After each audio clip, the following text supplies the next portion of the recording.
436. That's how many lives were taken by the man-eating tiger known as the Champawat Tiger. A man-eating tiger is a tiger that has been compelled, through a stress of circumstances beyond its control, to adopt a diet alien to it.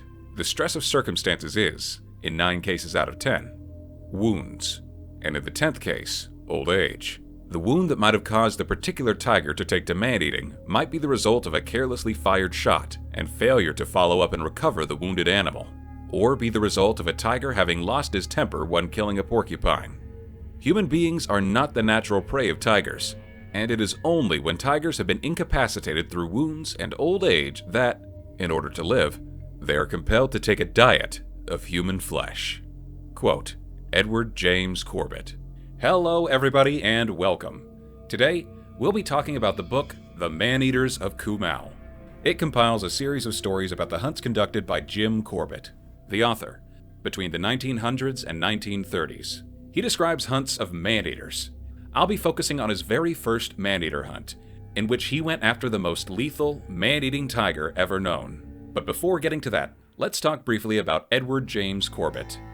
Also known as Jim, he was born on July 25, 1875. He was an Indian-born Britishman. For context, India remained under England's control between 1858 and 1947, a period referred to as the British Raj. He had a somewhat rich family. They had servants, and from them he learned their languages and the basics of Hinduism. During his childhood, he spent most of his time exploring the jungles closest to his house. He learned what he could about wildlife from whoever would teach him. At the age of 8, he was gifted his first firearm. At the age of 10, while practicing shooting in his school with some cadets, he impressed them so much they decided to loan him a Martini Henry rifle. Soon after, he shot his first leopard at the age of 11. Around 1900, a man-eating tiger terrified the region of North Nepal. Many hunters tried to shoot it, but failed. When their death toll reached more than 200 people, Nepal's army took action. But they managed only to push her from Nepal to Champawat, a district within the Kumaon division in India. In 1907, the Deputy Commissioner of Nainital, neighbor city of Champawat, requested the assistance of the 31-year-old Jim Corbett, who was an experienced hunter, but never dealt with a man-eater before. There was a bounty on the man-eating tiger, but before accepting the task, Corbett requested that all rewards be cancelled, and all other hunters, referred here as shikaris, a person who hunts big game, should withdraw. At first, this might look like an act of arrogance, but his reason for rejecting the reward was that he didn't want to be a reward hunter, which was something frowned upon by other hunters, and the withdrawal of the shikaris was requested to avoid accidents. His stories make clear how hunting was for him, and perhaps to others, something that required a deep understanding of nature and constant attention. For example, depending on how a langur is calling, that can point to the presence of a predator, like a tiger or a leopard, or how the wind can be used to identify the direction in which a man-eater is stalking you. In his own words, tigers do not know that human beings have no sense of smell, and when a tiger becomes a man-eater, it treats human beings exactly as it treats wild animals. That is, it approaches its intended victims upwind, or it lies up and waits for them downwind. A few days after accepting the task, Corbett went to Pali, a small village of about 50 people, and it is here that we, readers, realize the dread of being in a region where a man-eater is active. He describes the citizens as inmates. They locked themselves in their own homes, to a point where the village became unsanitary. Now, keep in mind we're talking about the early 1900s. By this time, flushing toilets were a new invention. Most people relied on outhouses. So when Corbett describes the situation as unsanitary, we can only imagine the deplorable state these people were living in. The villagers of Pali would not get out of their homes until Corbett and his servants were sitting down drinking tea in a courtyard. The villagers' fear was not paranoia. They had been hearing the tiger calling just a few hundred meters from the village. The headman of the village offered them a room. Corbett accepted, but given that he had 7 servants and the room open to a courtyard that was described only as unsanitary, he decided to spend the night in the open, hunting. The villagers had said that the tiger got in the habit of walking through the streets during the night, and it was a full moon, so he had hopes of taking a shot. Corbett says that he had spent many nights hunting, but this was the first time he spent the night hunting a man-eater. Stakes were higher. In his words, the length of the road immediately in front of me was brilliantly lit by the moon. but to the right and left, the overhanging trees cast dark shadows, and when the night wind agitated the branches and the shadows moved, I saw a dozen tigers advancing on me, and bitterly regretted the impulse that had induced me to place myself at the man-eater's mercy. He ended up falling asleep at dawn, after giving in to the temptation of resting his head on his knees. About an hour later, his men found him. The villagers were surprised that he was alive. This might have given them some hope, but the men were unwilling to take him to the places where the tiger had killed. Although he was able to get the details of the last victim, but it was not enough information. The villagers were crippled by fear, and without their assistance, he would have to wait for the tiger to kill again. And that could happen in any place all over the province. Corbett realized that in order to hunt the tiger, he had to restore their morale. In an effort to do so, he accepted guarding them while they harvested their crops. With him in the village, the people began to walk freely, doing chores around their homes. The sanitary condition improved, but still, they were unwilling to provide the guidance he needed. So the next day, Corbett told the villagers that he needed meat for his servants, and asked the villagers to guide him to where he could shoot a goat. To his surprise, several men volunteered. During his hunt, he shot 2 goats, one of them being up the hill at a distance of almost 200 meters. The dead animal fell down, rolling in their direction. This really impressed the villagers, and on top of that, he gave one of the goats to them. As they ate, the tale of his hunting spread around the village, to a point where they were saying his bullets were magical. They not only killed the animal, but also brought its body to his feet. After tales about him went around, several men volunteered to guide him. Corbett picked 2 of those that had volunteered for the goat hunt. It is at this point of the narrative that his respect for the villagers is evident. It was honorable of him to go on this man-eater hunt, but he also puts himself in their position. Most of the people that lived there were Hindus. Cremation is a part of their funeral rites, so while tracking man-eaters, he always tried to recover the remains of the victims, so their family and friends could mourn the loss in accordance with their tradition. After guiding Corbett towards the location where the tiger last made a kill, he was able to identify where the tiger stalked the victim, where her body was dragged afterwards, recover fragments of her bones, and learn from the paw marks that it was a tigress past her prime. But the trail went cold. Back in the village, Corbett heard many stories about the victims. He mentions one in particular, in which a woman, the younger sister of another, heard her sister screaming, and after seeing her being dragged by the tiger, she gave chase, carrying a scythe and screaming from the top of her lungs.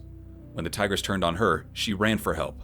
She struggled to communicate what happened, but she was still able to lead the villagers to where the tigress attacked. Her sister's body had been abandoned, and the woman that tried to defend her sister was now mute. Quick note here, if you read the book, he describes her as dumb. Nowadays, it's common to use dumb as a synonym to stupid. But keep in mind that in this context, dumb simply means mute.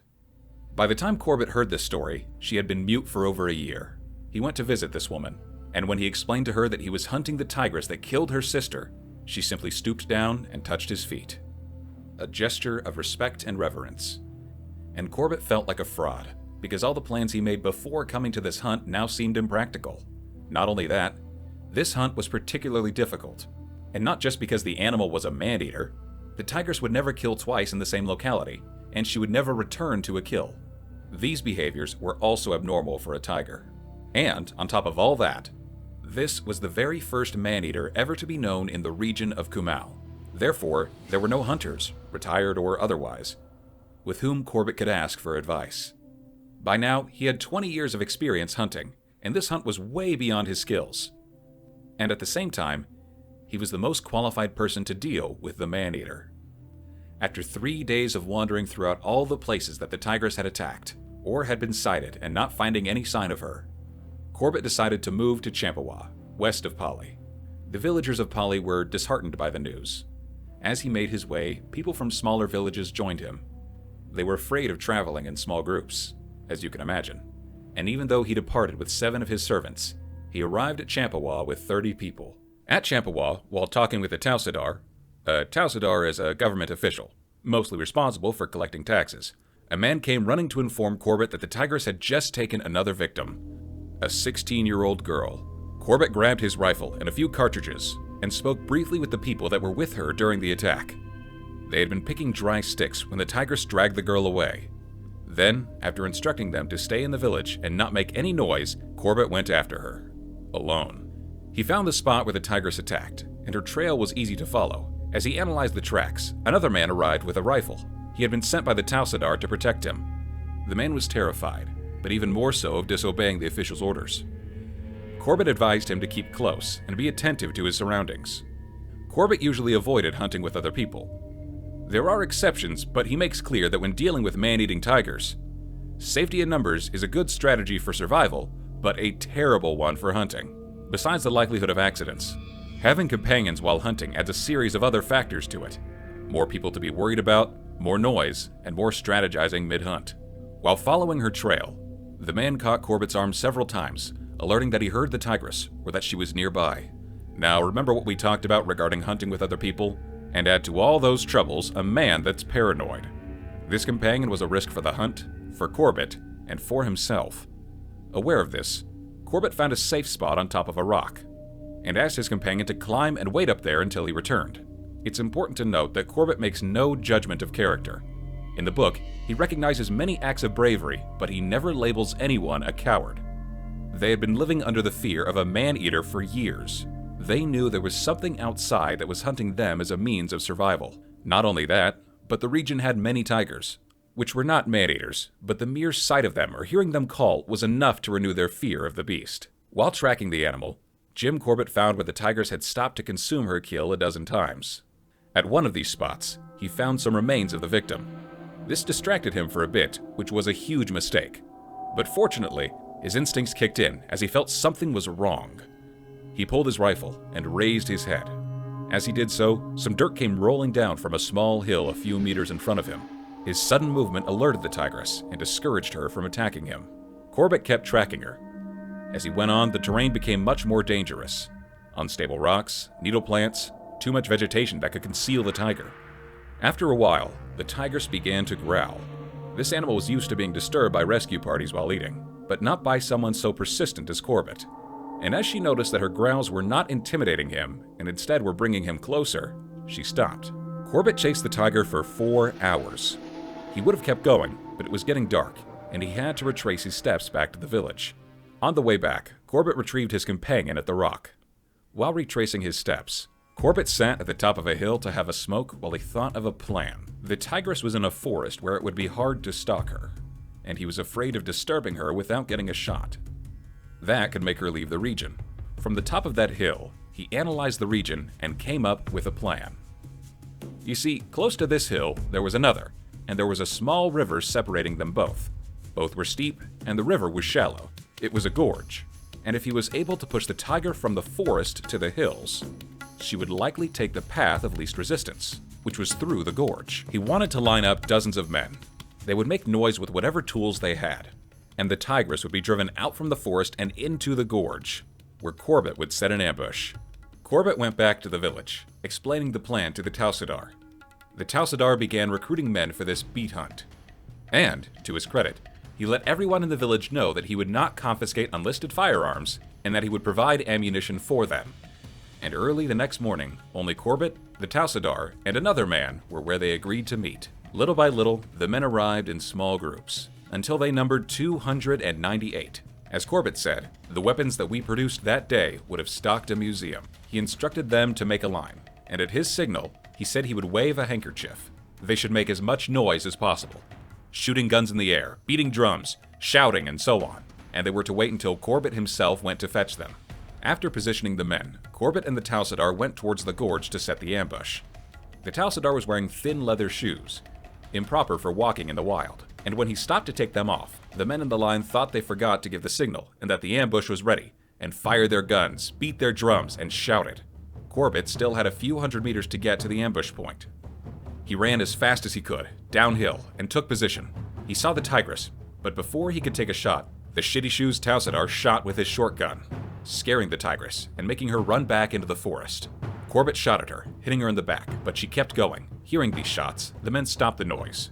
Corbett was afraid that she would go towards them, but she tried to take passage through the gorge again, giving him a chance at another shot. He fired, and his second shot hit her in the shoulder. He needed another shot, but he had brought with him only 3 cartridges, and the third one he wanted to reserve for an emergency. Can you imagine the level of discipline of this man? He literally had the most dangerous man-eating animal ever known to mankind standing not that far away from him, and instead of using his last bullet to shoot it, he chose to save it for a more critical moment during that very same day. As the tigress went uphill, crossing the gorge, Corbett yelled at the trigger-happy Shitty Shoes Tausadar, asking for his gun. The Tausadar couldn't run towards Corbett because of his injured feet.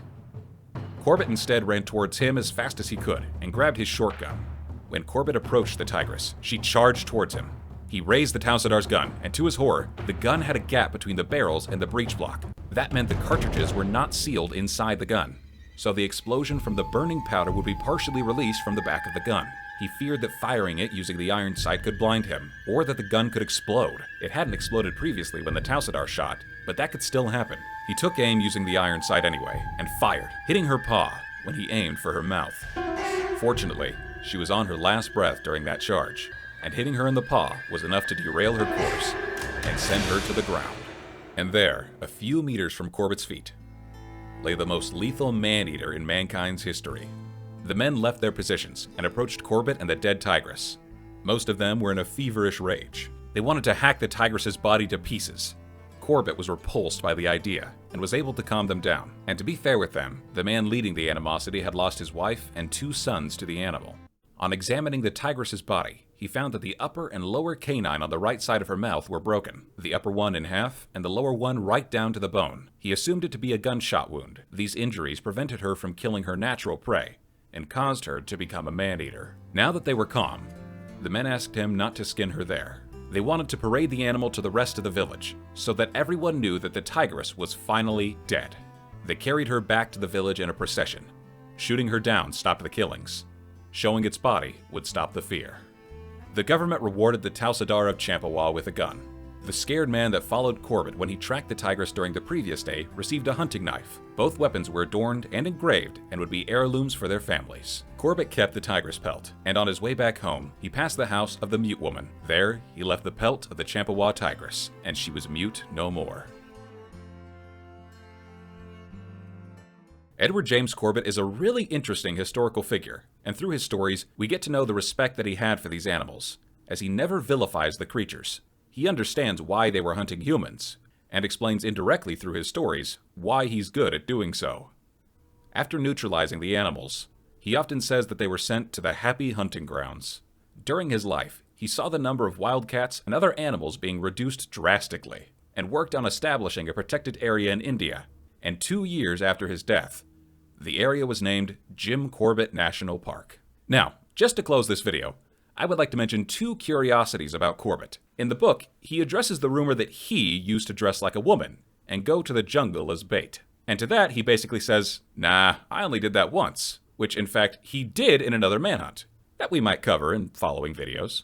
And as if his stories of hunting were not already awesome enough, here's another. Corbett stayed in the treetops, which is a hut built on top of a giant ficus tree in Kenya, serving as Princess Elizabeth's bodyguard during the night in which her father died and she ascended to the throne. Yes, we're talking about Queen Elizabeth II. Her! He wrote in the hotel visitor's register, for the first time in history, a young girl climbed into a tree, one day a princess, and after having what she described as the most thrilling experience, she climbed down from the tree the next day, a queen. God bless her. Thank you for watching. If you like what you heard, please like, share, and subscribe. Your feedback in the comments is also appreciated, and we hope to see you in the next one.